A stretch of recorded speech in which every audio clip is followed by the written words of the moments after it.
You know that feeling when you walk into a room and somehow you're the one who ends up apologizing for everyone else's mess, even when you had nothing to do with it? Even when you were trying to help. If you're nodding along right now, there's a good chance you're an INFJ, and you've been caught in the scapegoat trap your entire life. Most people think INFJs get blamed because they're weak or easy targets, but that's not the real story. The truth is, your INFJ perfectionism, hyperempathy, and harmony-seeking tendencies create the perfect psychological storm, which makes groups unconsciously choose you as the designated blame absorber.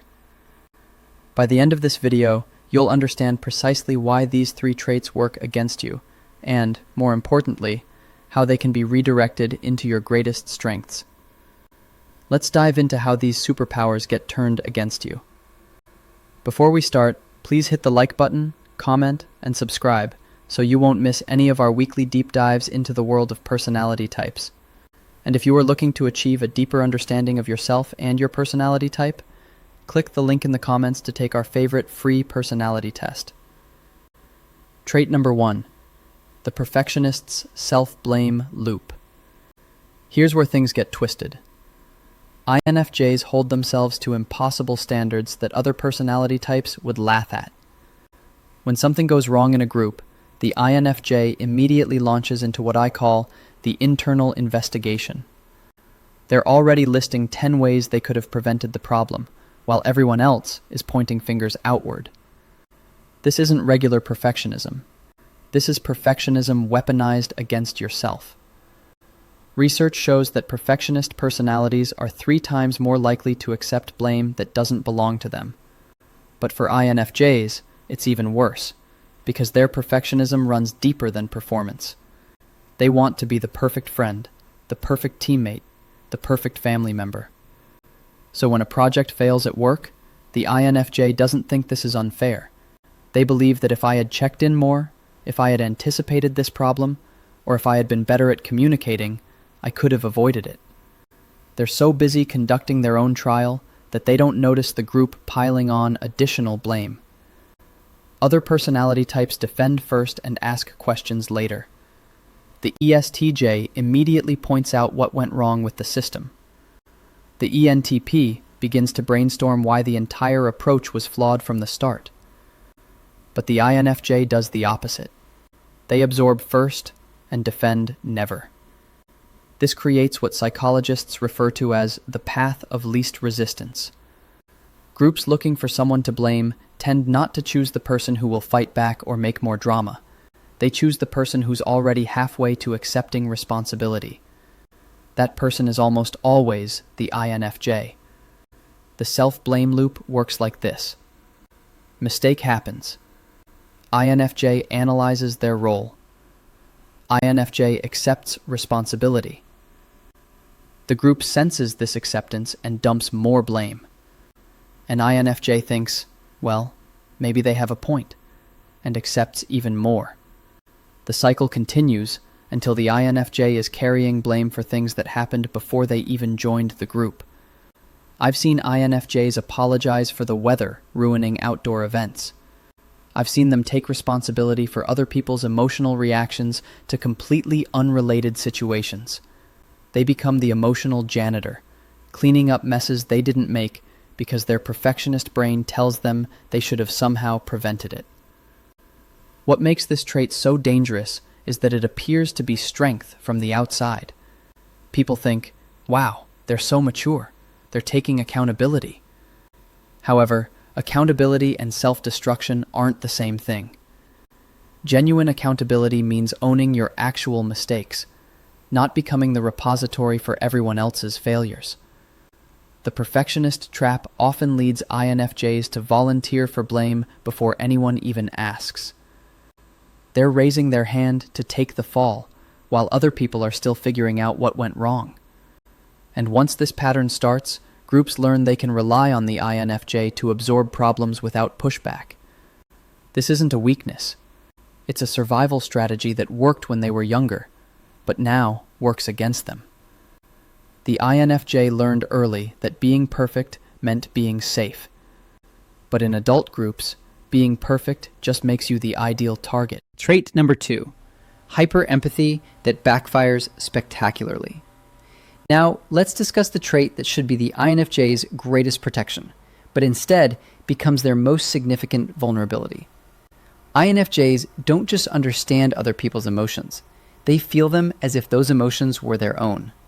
This isn't regular empathy, this is hyperempathy, and it creates a psychological trap that groups exploit without even realizing it. When someone in the group is angry or hurt, the INFJ's first instinct isn't to defend themselves. It's to understand why that person feels that way. Even when they're being falsely accused, even when the blame is entirely unfair, the INFJ thinks they have a point, rather than thinking, this isn't right, as other personality types would. This is where things get twisted. The person pointing fingers senses that the INFJ is actually trying to understand their perspective. They feel heard and validated, and unconsciously, they pile on more blame because the INFJ isn't pushing back. The INFJ becomes the emotional dumping ground because they absorb negative feelings without processing or reflecting on them. Groups learn this pattern quickly. They discover that when they're upset about something, they can direct that upset toward the INFJ, and the INFJ will actually try to make sense of it. The INFJ won't get defensive, won't create more drama, won't make the situation worse. They'll just absorb it and try to find ways to fix whatever's wrong. Research on empathic personalities reveals that they're twice as likely to experience boundary issues in group settings. But for INFJs, it's not just boundary issues, it's boundary collapse. They can't distinguish where their emotions end and those of others begin.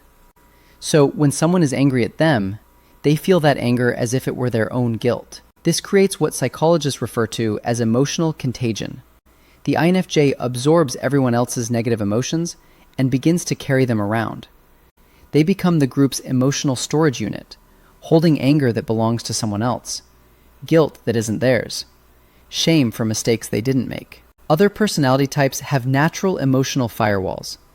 When someone tries to dump their problems, the ESTJ says, "That's not my issue." The ENTP intellectualizes it and bounces it back as a debate. But the INFJ has no firewall. They're emotionally porous, and groups take advantage of this porosity. The empathy trap works like this. Someone in the group is upset. They direct that upset toward the INFJ. The INFJ feels upset and tries to make sense of it. The upset person feels validated and dumps more emotions. The INFJ absorbs those too. Soon, the INFJ is carrying emotional baggage that belongs to half the group. What makes this particularly cruel is that the INFJ's empathy gets mistaken for weakness. People think that if they're not fighting back, they must be guilty. If they're trying to understand the accusation, they must deserve it.